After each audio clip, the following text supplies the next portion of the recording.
Bonjour à tous, c'est WinDevNurse. On se retrouve aujourd'hui pour une nouvelle vidéo qui est la suite des cours précédents et qui a pour but de vous apprendre à mettre en place une base de données, un serveur Hyperfile SQL sur l'environnement Linux ainsi qu'un serveur WebDev afin de pouvoir domicilier l'ensemble de vos données et sites internet développés avec WebDev et WinDev sur un VPS, un Virtual Private Server. Alors avant de continuer la vidéo, je vous rappelle que si vous aimez la chaîne, n'hésitez pas à vous abonner, vous pouvez liker les vidéos, vous pouvez laisser des commentaires. J'essaye de vous répondre quand c'est possible et il y a toujours les cagnottes Litchi et PayPal à disposition si vous souhaitez faire un don à la chaîne. Je remercie d'ailleurs tous les généreux donateurs qui ont déjà participé. J'essaye un petit peu de vous faire des messages quand je reçois des nouveaux dons assez rapidement pour vous tenir informé. Troisième point, nous avons toujours ce code de réduction avec FranceLink, le code WinDevNurse, et vous aurez 10% sur votre hébergement WebDev ainsi que sur des bases de données Hyperfile SQL. Alors, aujourd'hui on va parler un petit peu plus de Linux, parce que ça ne va pas être vraiment un cours WinDev ou WebDev, ça va être plus Linux en ligne de commande. Je vais un petit peu vous apprendre comment utiliser tout ça. Alors, on va directement sur le PC et je vous montre des commandes importantes en Linux et elles vont être nécessaires pour les prochaines vidéos. Allez, c'est parti!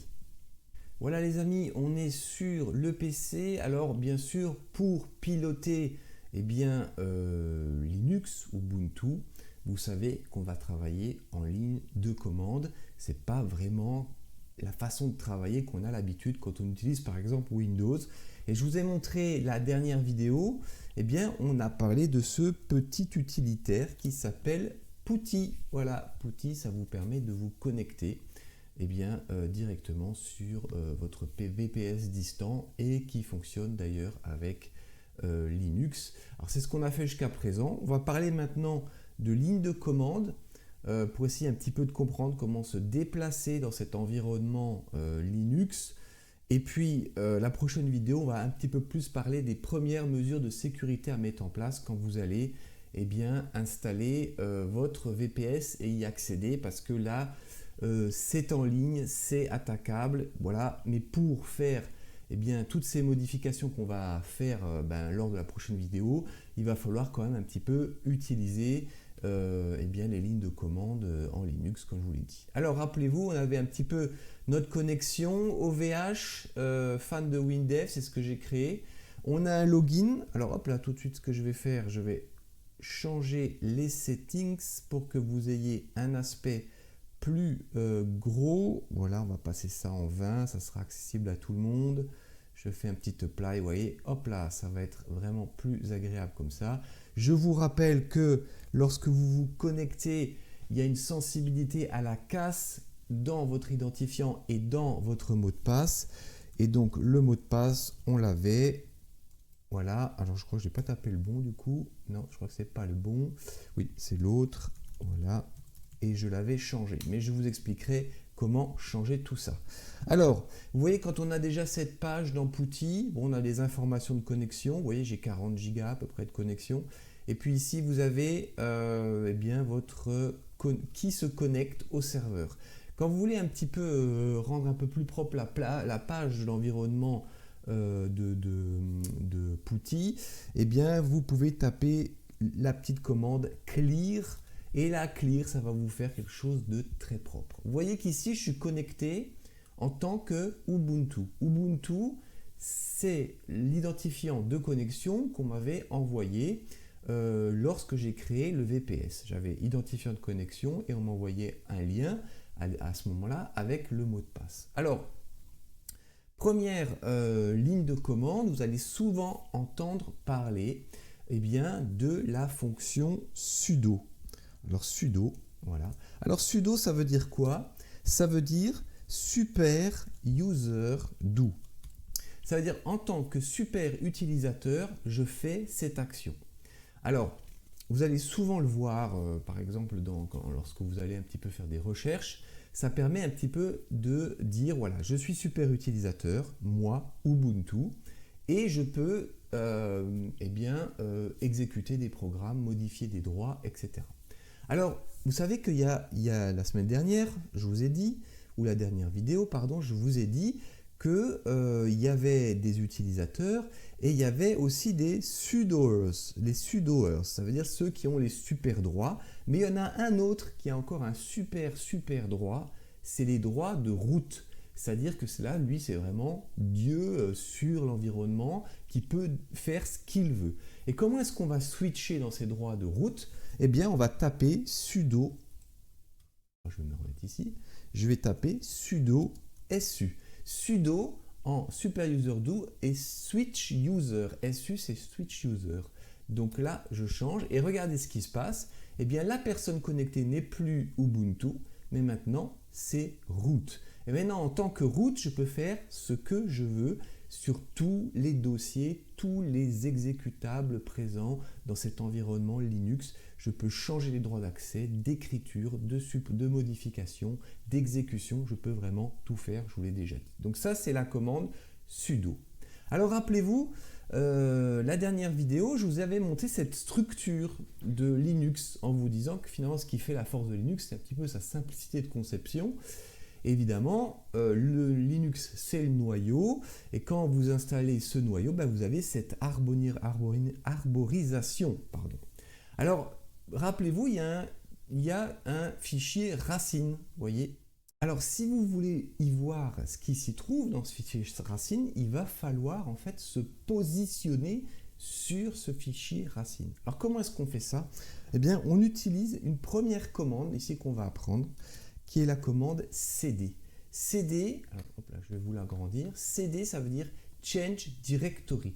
Ça veut dire que je me positionne dans un dossier. Si je tape cd slash, vous voyez, alors là, en fait, vous vous dites, bon, il ne s'est rien passé, parce que tu as écrit cd slash. En gros, je lui ai dit, eh bien, tu vas te positionner sur le fichier racine, ce qui se trouve ici et qui est un slash. Voilà. Et bien là, si j'appelle la fonction ls, ça veut dire liste, liste-moi ce qui se trouve dans le fichier racine. Et bien, vous voyez que là, je retrouve du bin, du dev, du home, du média, etc. Et ça ressemble en fait beaucoup à ce que vous allez trouver ici. Vous voyez le bin, le dev, le home, le média, etc. Bon, c'est pas exactement la même chose, mais c'est l'esprit de Linux et d'Ubuntu. Donc vous voyez que là, en fait, c'est comme si j'avais fait un clic de souris sur le fichier racine. Maintenant, j'ai envie de me déplacer dans le fichier, par exemple, le dossier qui s'appelle home, qui est ici. Alors, qu'est-ce que je fais? Eh bien, j'ai deux solutions. Soit je fais la fonction cd change directory et je tape le chemin direct qui mène à ce dossier, c'est-à-dire hop, le slash et puis ensuite le home, voyez. Et là, je tape entrée et si je rappelle ma fonction ls, listing, eh bien vous voyez que là, dans ce home, il y a un utilisateur qui s'appelle Ubuntu. Ben oui, c'est moi qui l'ai créé. Alors, comment s'y déplacer d'une autre manière? En fait, vous allez voir que si j'ai envie d'aller dans le fichier, voir ce qui se trouve dans le dossier Ubuntu, soit j'écris, en fait, comme tout à l'heure, home et ensuite Ubuntu pour y rentrer, soit, en fait, au lieu de m'éviter de réécrire le home, et comme j'y suis déjà actuellement, vous voyez que je suis ici, là, dans le home, eh bien, je vais remplacer cette partie-là par un point. Voilà. Donc ça veut dire que je suis dans le dossier home, change directory, // et je veux maintenant rentrer dans le dossier Ubuntu. Je fais entrer, et si je fais un ls, eh bien, là, il ne me le prend pas.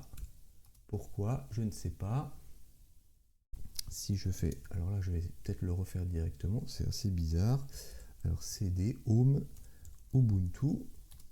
Et si je fais un ls, c'est parce qu'il n'y a pas de dossier. C'est intéressant. On va essayer d'en créer un. Alors, comment est-ce qu'on crée un dossier dans l'environnement de Linux. Vous voyez que là, je suis positionné dans le fichier racine, le dossier home et le dossier Ubuntu. Alors ça tombe bien parce que je suis super user, j'ai les droits root, donc je peux créer ce que je veux. Maintenant, moi j'ai envie de créer en fait un dossier dans, si vous voulez, dans ce dossier Ubuntu. Alors comment est-ce que je fais ça?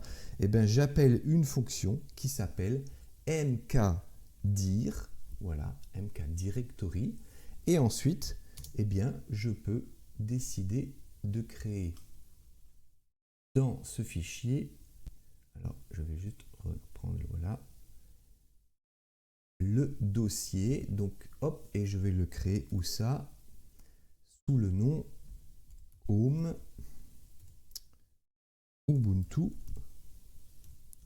dossier 1. Voilà. Et je fais entrer. Alors maintenant, si je fais un ls, eh ben vous voyez qu'il a créé un dossier. Vous voyez? Voilà, dossier 1. Alors j'aurais pu aussi, par exemple, faire un mkdir ./ puisque je suis dans le dossier Ubuntu, et là je crée un dossier 2. En fait, le point remplace en fait la position actuelle où je me trouve dans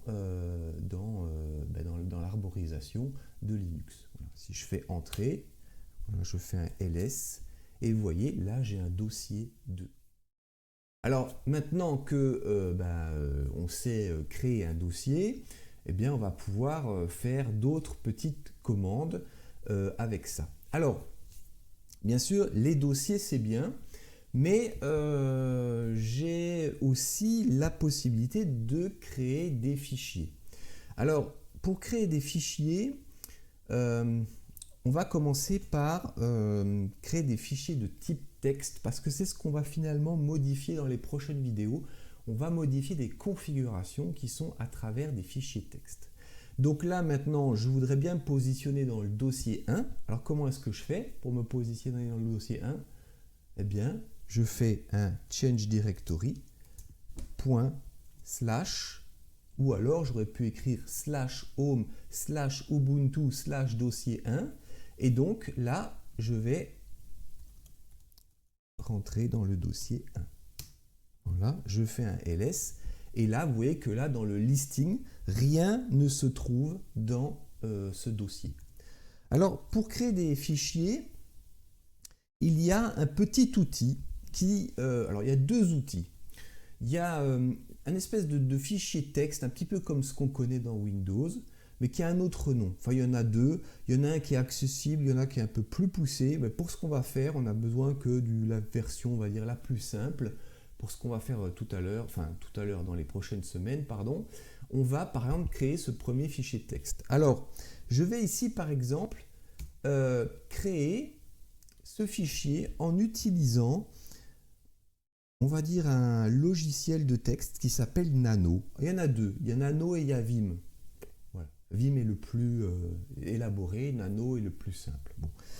Par exemple, ici, je crée un fichier qui s'appelle, je dis, voilà, tu vas créer avec l'environnement texte un fichier qui va s'appeler mon premier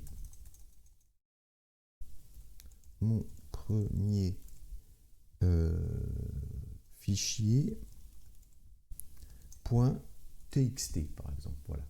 Donc c'est le nom de ce que je donne à mon fichier. Ça pourrait être une image, ça pourrait être autre chose. Bon là je veux un fichier texte. Ok. Voilà. Et regardez ce qui se passe. Vous allez maintenant voir une barre grise qui apparaît. Et vous êtes bien dans mon premier fichier texte. Voilà. Et là par exemple je peux écrire ce que je veux. Je veux dire bienvenue dans mon cours. Voilà. Alors, bien sûr, là on fait un fichier texte. Vous allez voir dans les prochaines vidéos qu'on va modifier des configurations, mais ces configurations sont lues par l'environnement Linux à partir d'un fichier texte ou d'un fichier qui soit lisible.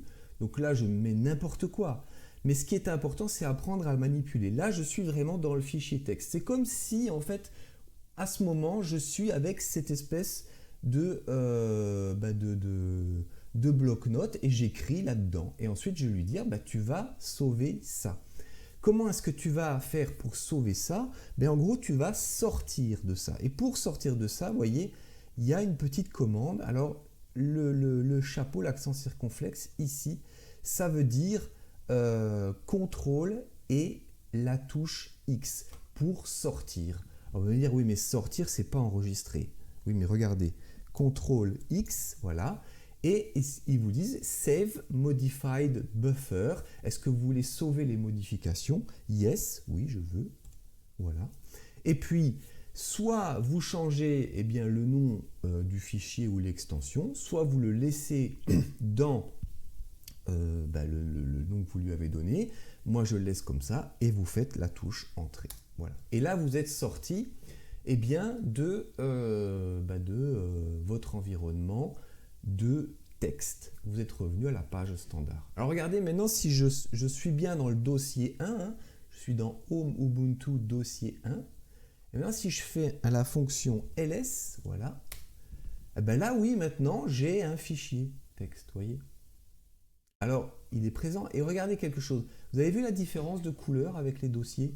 Regardez, je fais un change directory et maintenant je vais remonter en arrière, je vais repartir en arrière. Je vais remonter d'un niveau. Je fais Change Directory 2 points. Hop, et si je fais maintenant un ls, je suis retourné dans l'arborisation précédente au niveau des dossiers. Les dossiers sont en bleu, les fichiers de config, exécutables, etc. Tout ce qui est un fichier sera en gris. Alors ça peut être changé bien sûr avec Putty, mais sachez que visuellement, déjà au niveau des couleurs, vous allez voir si vous vous retrouvez dans un dossier ou dans un fichier. Alors, vous avez vu comment j'ai fait? On se déplace en fait avec la touche CD Change Directory dans les différents dossiers. Hein, donc là, je descends par exemple jusqu'aux images.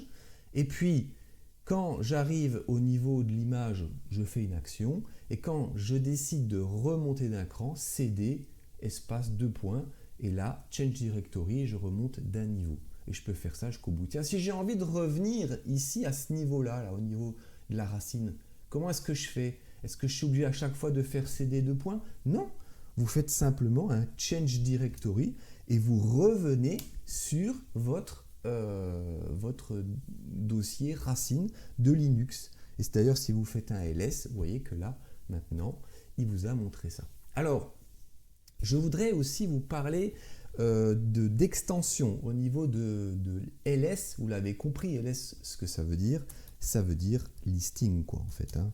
C'est listing, voilà. Listing. Alors, je voudrais juste vous montrer quelque chose. C'est qu'évidemment, les commandes sont un peu plus élaborées que ça dans Linux. Simplement, vous voyez que là, on voit des dossiers. Alors, je vais me repositionner sur mon dossier 1. Vous savez comment on fait? On le sélectionne et quand je viens ici, je fais un clic droit et il va me l'écrire automatiquement. Voilà. Et ici, regardez, j'ai mon fichier texte. Mais j'ai envie d'avoir un peu plus d'informations. J'aimerais bien savoir qu'est-ce que c'est que ces fichiers, quelle taille ils ont, quels droits ils ont, etc. On reviendra sur les droits, vous inquiétez pas. Je vous ferai une petite méthode de lecture des droits pour vous faire comprendre ce que ça veut dire. Mais si je tape ls le -LA, regardez, et bien là, je me retrouve avec en fait des informations. Alors c'est pas, on va dire, très compréhensible pour le moment. Je ne vais pas en parler plus que ça, mais regardez ce qu'on voit déjà. On voit déjà des histoires RWR read, W write, on parle de route, etc. On parle de date, regardez, 28 septembre. Ah, oui, il y a quelque chose. Ou taille 28, septembre 4, 17h. Bon, en gros, on arrive un petit peu à avoir des informations complémentaires avec ce LSLA. Alors, Ensuite, eh bien, ce qu'on peut faire, par exemple, c'est, puisqu'on est dans ce dossier 1 et qu'on a ce fichier texte qui est présent dans le dossier 1, j'ai envie de le déplacer dans le dossier 2. Alors, qu'est-ce que je vais faire? Je vais appeler une fonction qui s'appelle mv. mv, ça veut dire quoi? Ça veut dire move. Alors, là, je suis bien dans le dossier 1. Je lui dis, tu vas déplacer mon fichier texte qui est présent. Et ensuite, je vais rajouter où est-ce que je veux le déplacer. Alors, je veux le déplacer. Voilà, je veux le déplacer où? Je veux le déplacer donc dans Home, Ubuntu, dossier 2. Donc je lui dis en gros, tu prends ce fichier texte, tu vas le déplacer et tu vas le mettre dans le dossier 2. Je fais un entrée. Alors bien sûr, là, je me suis positionné dans le dossier 1, donc il faut que je revienne sur le dossier précédent. Comment est-ce que je fais? CD 2 points. Je fais ls pour voir les dossiers. Il y a un dossier 2. Je vais faire un petit tour dans le dossier 2. Donc cd point dossier 2. Et enfin, on finit par un petit ls. Et regardez ce qui se passe. Eh bien, le fichier a bien été déplacé du dossier 1 vers le dossier 2. Tout ça fait en commande Linux. Plutôt pratique. Alors, qu'est-ce qu'on a encore comme, on va dire, comme commande importante? Parce que je vous ai fait un petit listing. Je ne vais pas vous cacher que j'essaye un petit peu de vous préparer à l'utilisation de Linux, mais ce n'était pas très simple de vous faire comprendre comment faire ces lignes de commande, parce que même pour moi, ce n'était pas quelque chose de très naturel. Une petite commande intéressante pour savoir où on est actuellement, parce que des fois, on est un peu perdu, et on va appeler la fonction pwd. Alors, pwd, ça ne veut pas dire password, hein. Ça veut dire print working directory. Ça veut dire en gros que là, je veux savoir où je me trouve. Tiens, si je fais pwd, regardez.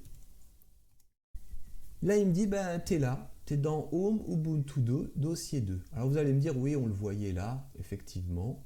Mais bon, ça peut être un moyen des fois d'aller repiquer votre petite ligne pour aller la coller ensuite directement via un clic droit dans votre ligne de commande que vous allez faire sur Linux. Alors ça, c'est pwd. Et ensuite, eh bien, il y a une possibilité, bien sûr, de copier les fichiers. J'aimerais bien copier ce fichier, là, mon premier fichier texte, à nouveau dans le dossier 1. Parce que j'ai fait un move, donc je l'ai déplacé, et j'aimerais bien maintenant aussi le copier. Alors, comment est-ce que je fais? J'appelle la fonction copie. Alors, cp, ça pourrait être quoi? Puisque move, c'est mv. Et bien, si je fais la fonction cp, c'est la copie. Voilà, regardez maintenant, je vais écrire copie, cp, excusez-moi. Je vais prendre le fichier texte, voilà, je le surligne, je fais un clic droit.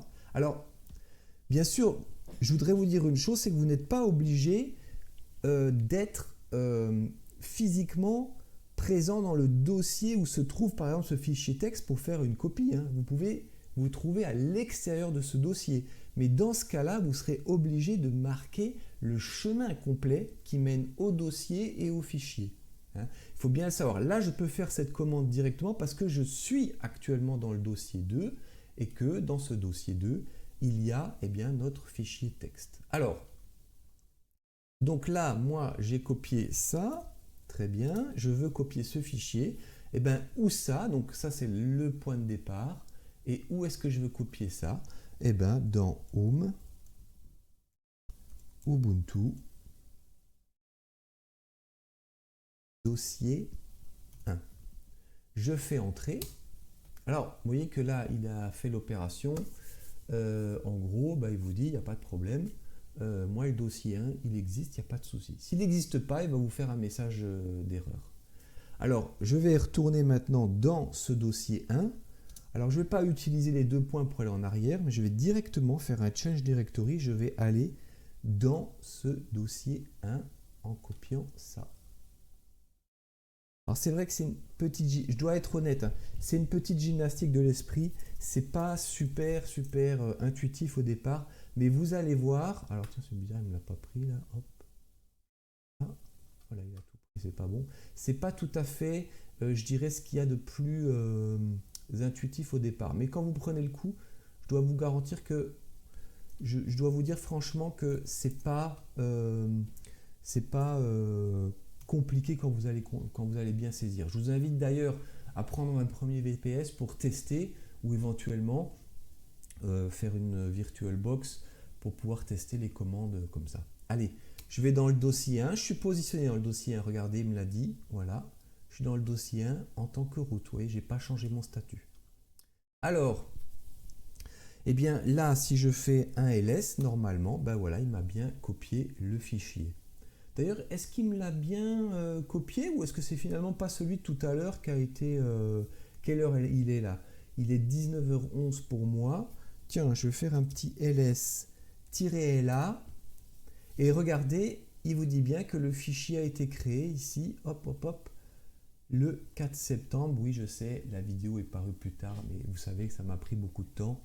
Eh bien, à 17h09, oui, mais on nous a dit les 19h11 sur ton PC. Oui, on parle en heure UTC, temps international. C'est le Universal Time Conversion en anglais. Ça veut dire c'est l'heure internationale. Voilà. Donc là, c'est bien ce fichier-là qui a été créé en fait il y a 2 minutes pour lui. Donc c'est bien. Alors bien sûr, vous allez me dire, tiens, on a appris à quoi? À créer un fichier, on a appris à le déplacer, on a appris à le copier. Maintenant, on aimerait bien apprendre à le supprimer. Alors, pour supprimer le dossier, c'est... Le mot en anglais, c'est remove et la commande, c'est rm. Voilà, remove, très bien. Alors, ça vous sera utile, bien sûr. Donc, moi, j'ai envie de supprimer maintenant ce fichier texte. Donc, je tape rm et le nom du fichier texte. Là, je fais mon entrée. Là, vous avez vu que je suis dans le dossier 1, donc il va disparaître. Voilà, il a normalement fait la commande. Et là, je fais un ls et vous voyez que il n'y a plus rien qui apparaît. C'est normal puisqu'en fait, il n'y a plus de fichier dans le dossier. Alors, autre petite chose, hop, on va monter d'un cran. Voilà, si je fais ls, voilà. Dans mon dossier 2, j'ai toujours mon fichier texte. Alors, je vais pouvoir le supprimer. L'entièreté du fichier ainsi que, on va dire, les fichiers ou les dossiers sous-jacents en utilisant la commande remove-r avec le nom du dossier. Alors là, je vais supprimer le dossier 1 parce que je vais encore vous montrer quelque chose avec ce fichier texte. Donc, je vais taper par exemple dossier. D'ailleurs, je vais faire dossier 3, tiens. Je vais faire exprès de faire une petite erreur. Tu m'enlèves le dossier 3, mais il n'existe pas le dossier 3. Hein. Regardez, je fais entrer et là il me dit rm cannot remove dossier 3, no such file or directory. Ça veut dire que lui, il n'a pas trouvé. Donc, il n'a pas fait la commande. Alors, je vais donc faire un rm-r et je supprime le dossier 1. Normalement, maintenant, il n'y a plus que le dossier 2 qui est présent dans le dossier Ubuntu. Voilà. Alors maintenant, je vais me repositionner sur ce fichier texte et je vais le faire lire. Alors vous allez me dire le faire lire, le faire lire. Tout à l'heure, tu as utilisé l'outil Nano pour l'éditer, le créer, l'enregistrer. Oui, je pourrais très bien d'ailleurs l'ouvrir avec Nano. Regardez, si j'écris par exemple Nano et le chemin complet, alors j'ai oublié maintenant comment est-ce qu'il s'appelait ce fichier là. On va se repositionner dedans. J'ai un petit trou. Voilà, dossier 2. Je fais un ls, voilà, il s'appelait mon premier fichier texte, voilà. Je vais l'enregistrer. Si je fais par exemple Nano avec mon fichier texte, je vous rappelle que si j'étais pas présent à l'intérieur, d'ailleurs ce que je vais faire, je ne vais même pas faire ça, regardez, je vais faire quelque chose de plus simple. Je vais vous montrer, je fais un change directory, je reviens à la racine, je fais un nano home Ubuntu. Vous voyez que là, je suis plus du tout, je suis à la racine, je suis plus du tout dans le dossier. Hein. Mais cette fois-ci, pour ouvrir le fichier texte correspondant, je dois taper le chemin complet. Ubuntu, dossier 2 de mémoire, slash et, hop là, et mon premier fichier texte, je vais le mettre ici, voilà. Je fais entrer et vous voyez que je suis rentré dans l'éditeur. J'y suis là. GNU Nano 6.2, blablabla. Ok, bienvenue dans mon cours. Ça, c'est l'éditeur. Maintenant, il y a un moyen de le visualiser sans l'ouvrir en tant qu'éditeur. En fait, ce qu'on va faire, on va utiliser la fonction cat, C-A-T. Voilà. Et en fait, ça va juste faire lire le texte. Regardez, comme ça apparaît, bienvenue dans mon cours. C'est ce qui avait marqué à l'intérieur du texte. Alors bien sûr, si vous aviez plusieurs lignes, vous les auriez vues s'empiler les unes après les autres. Mais là, vous ne pouvez pas modifier le texte. Vous ne pouvez que le lire. Il vous renvoie l'information de ce qui se trouve à l'intérieur. Donc c'est assez, ça peut être intéressant. Et puis, on a vu Nano, on a vu cat, on a vu le déplacement, on a vu la suppression, on a vu la création, on a vu la copie. Bon, on a vu à peu près toutes les fonctions importantes.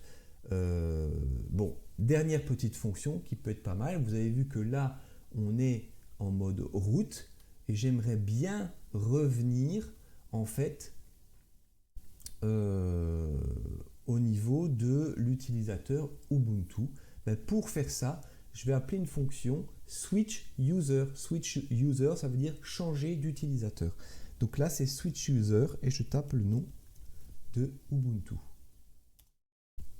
Et regardez là, de route, ici, je suis passé à l'utilisateur Ubuntu. Maintenant, j'agis en tant que Ubuntu. Voilà. Donc moi, je vais quand même revenir sur mon statut de super user parce que c'est quand même bien pratique. Voilà. Je voulais aussi vous parler d'une chose dont je vous ai parlé à la dernière vidéo, qui est importante. Rappelez-vous que les utilisateurs ont des droits, ça c'est vrai, mais les utilisateurs font partie de groupes. Et ces mêmes groupes ont des droits. Tout ça, c'est géré par le root. Hein. Alors, regardez bien ce que je vais faire. Je vais d'abord lister les groupes. Je vais taper groups. Voilà. Et là, il va vous dire déjà, dans les groupes, sur l'environnement, il n'y en a qu'un. Il s'appelle root. C'est le groupe root. Tiens, et j'ai envie de savoir à quel groupe appartient l'utilisateur Ubuntu. Je vais taper groups et le nom de l'utilisateur. Et là, on vous fait toute une liste ici des groupes à qui appartient cet utilisateur Ubuntu qui a été créé par OVH. C'est l'identifiant qui m'a envoyé. Et vous voyez déjà que Ubuntu, il n'est pas dans les groupes root. Il est dans un groupe qui s'appelle Ubuntu. Alors les autres, c'est d'autres droits, mais ça, c'est pas vraiment très important. Mais les droits, en fait, de Ubuntu, eh bien, c'est les droits des sudoers. Ça veut dire, en fait, que vous avez d'office les droits d'administrateur. Voilà. C'est différent de root, hein, parce que root, c'est vraiment le maître qui contrôle tout. Hein. Mais Ubuntu fait partie des sudoers, donc déjà des utilisateurs avec des droits bien plus avancés de création, de suppression, de droits d'accès, etc., de lecture, d'écriture, d'exécution sur des dossiers. Alors, il y a encore deux commandes dont on va parler, mais je ne vais pas vous montrer tout de suite ce que c'est parce que ce n'est pas le but. Mais vous avez la possibilité dans les commandes d'appeler, alors je les mets ici, je crois, il me semble que c'est par là, voilà, c'est les commandes chmod et chown. Alors, la commande chmod, ça veut dire change mode. Ça veut dire que là, vous changez les droits.